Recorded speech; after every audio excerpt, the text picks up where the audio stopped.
Botan introduces herself as a guide to the spirit world, and she starts talking to Yusuke like she's been expecting him.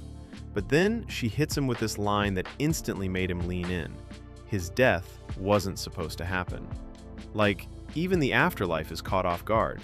His sacrifice was so unexpected that they didn't even have a plan ready for him, which is such a good concept because it instantly makes his death feel different. Then she takes him to check on the kid he saved, and we get this moment that says a lot about Yusuke without him needing to say anything.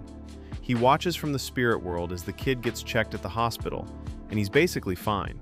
Just a few scrapes and bruises. But when Botan brings up the idea of coming back to life, Yusuke tries to play it cool and brush it off.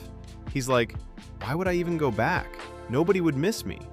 Not his teachers, not his classmates, not even his own mom. And he says it with so much confidence, but you can tell it's not real confidence. It's more like that thing people do when they say something enough times until they almost believe it.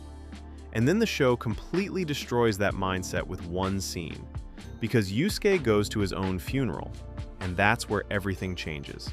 He slips into his house as a spirit, and the first thing he sees is Keiko, his childhood friend, just crying uncontrollably. And it hits hard because she's usually so composed and strong, and here she's just broken. Then we see Kuwabara, who's basically his rival, the guy always challenging him to fights. And Kuwabara is bawling, like ugly crying.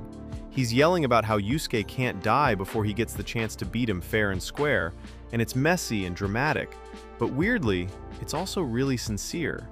It's that I act tough, but I'm actually heartbroken kind of emotion. And why is he trying to catch fades with a coffin? And then there are also people there who didn't like Yusuke. The classmates who show up just to gossip, smirk, and treat it like entertainment. Pure haters for real. Which is annoying, but honestly, it doesn't even matter compared to what Yusuke sees next. His mom. She's sitting in the corner, clutching a bottle, crying harder than he's ever seen. And that moment hits him like a truck because he always assumed she didn't care. Like he built this story in his head that he was basically alone.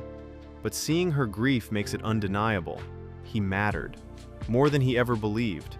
And that's the moment where all his walls just collapse. Because it's not just people are sad. It's Yusuke realizing that he was wrong about himself this whole time. He doesn't want to stay dead. He wants another chance. And that's what makes the end of episode 1 so strong to me.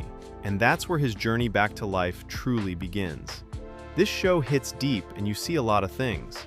The way Yusuke risked his life for the boy was inspirational, as the Bible, John 15:13, says, "Greater love has no one than this, to lay down one's life for one's friends." And Yusuke did that for a stranger.